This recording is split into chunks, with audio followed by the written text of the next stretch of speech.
ఈరోజు Sunday special పప్పుల్స్. మీరు బాగా యూట్యూబ్ ఫాలో అవుతానే ఉండుంటారు. మీ అందరికీ తెలుసు, మంచు లక్ష్మి గారు మనకి యూట్యూబ్లో ఒకసారి చెప్పారు ఏంటి పప్పుల్స్ అనేది. అది ఎలా తయారు చేయాలి అనేది ఈరోజు నేను మీకు ప్రాసెస్ చూపిస్తాను. పప్పుల్స్కి కావాల్సిన పదార్థాల్లో ముఖ్యంగా 3 రకాల పప్పులండి. ఈ గ్లాస్తో చూడండి, చిన్న గ్లాసే తీసుకున్నాను. ఈ గ్లాస్తో కందిపప్పు, ఈ గ్లాస్తో పెసరపప్పు, ఈ గ్లాస్తో పచ్చెనగపప్పు వేసాను, ఉడికించాను, ఎనిపి పక్కన పెట్టుకున్నాను. దాంతోపాటు ఒక టమాటా, 4 పచ్చిమిర్చి, ఒక సొరకాయ ముక్క, కొత్తిమీర, కరివేపాకు, ఆనియన్స్ 2, అలాగే బెండకాయ ముక్కలు. కావాలి అంటే మీకు ఇంకా ఎన్ని రకాలైనా కానీ అందులో వేసుకోవచ్చు. వీటిని ముందు చేయాల్సిన ప్రాసెస్ స్టార్ట్ చేద్దాం. ఇదిగోండి, బాణాలు పెట్టాను, అందులో ఆయిల్ సరిపడా వేసాను. ముందుగా ఆనియన్స్,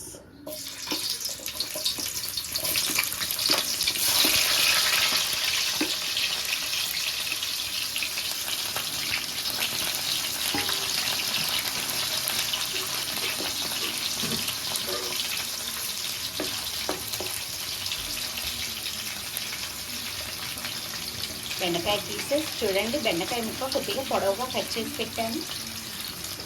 చూడండి, ఈ సైజులో కట్ చేసుకున్నాను బెండకాయ పీసెస్.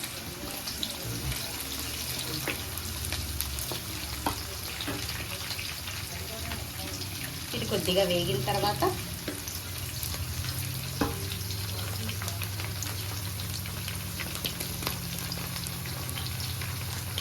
టొమాటోస్,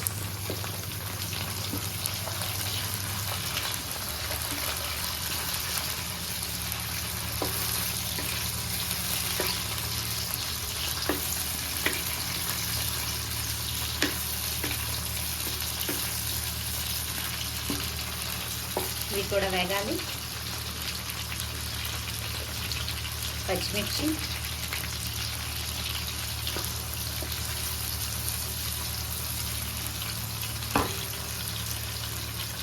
సొరకాయ ముక్కలు.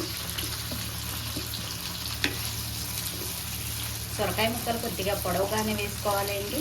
ఎందుకంటే సొరకాయ తింటాం కదా, తినడానికి టేస్టీగా ఉంటుంది. పులుసులో ఉడికిన దాన్ని అన్ని ఫ్లేవర్స్ పడతాయి, చాలా టేస్ట్ వస్తుంది. ఇది వేగాలి. ఇది వేగేలోపు ఇందులో కొద్దిగా పసుపు,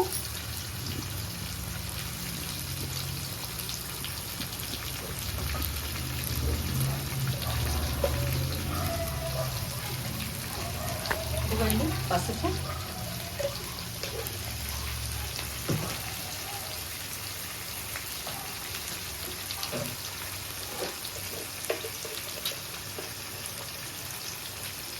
ఈ పీసెస్ మగ్గడానికి ఉప్పు.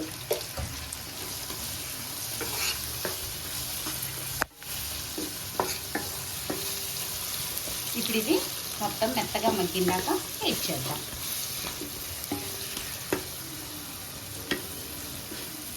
బడ్డీస్ కిచెన్ అండి. ఈరోజుకి ఛానల్ క్రియేట్ చేసి వారమైంది.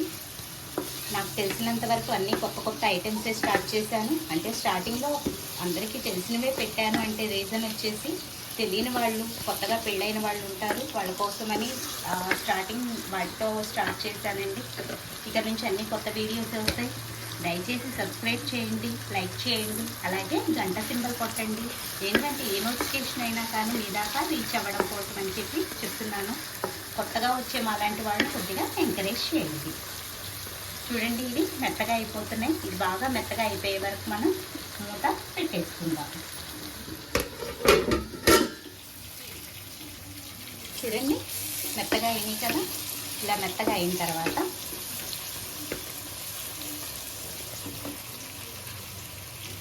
ఇందులోకి 2, 3 స్పూన్లు కారం. చూడండి, సైజు చిన్నగా ఉంది, అందుకే నేను 3 స్పూన్లు వేసాను.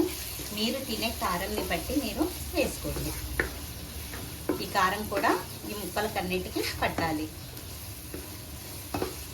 ఇందులో ఉన్న ఉల్లిపాయ కానీ, బెండకాయ కానీ, వంకాయ ఉంటే వేసుకోవచ్చండి, సొరకాయ, అలాగే ఇవన్నీ కూడా చారులోకి పులుసు మొత్తం దాని ఫ్లేవర్ మొత్తం దిగితే చాలా టేస్ట్ ఉంటుందండి. కొత్తిమీర అలాగే కరివేపాకు 2 కలిపింది వేసేసాను.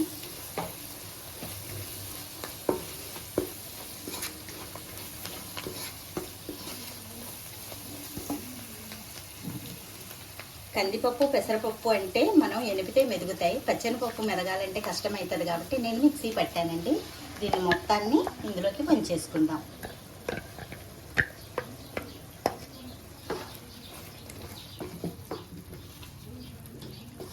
ఇప్పుడు ఇది ఒక ఉడకాలి. తర్వాత నేను పెద్ద నిమ్మకాయ సైజు అండి, ఈ సైజు నిమ్మకాయ సైజు చింతపండు తీసుకున్నాను. అది కూడా పులుసు పిసికి రెడీగా పెట్టేసుకున్నాను.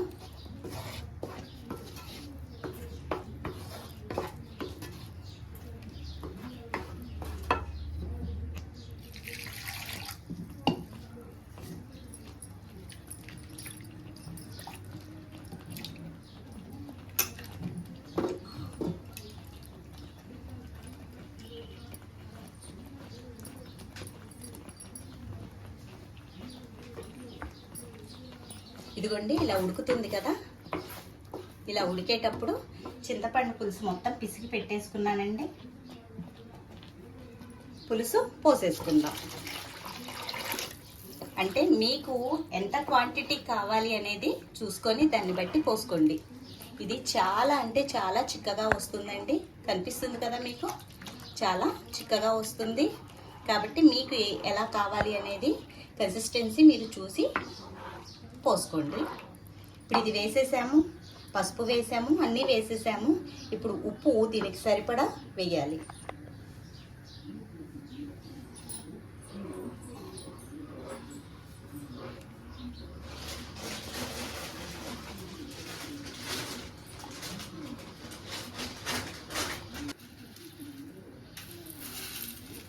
నేను ఇందులోకి రాళ్ళ ఉప్పే వాడతానండి, ఎందుకంటే చాలా టేస్ట్ వస్తుంది కాబట్టి రాళ్ళ ఉప్పే యూజ్ చేస్తాను.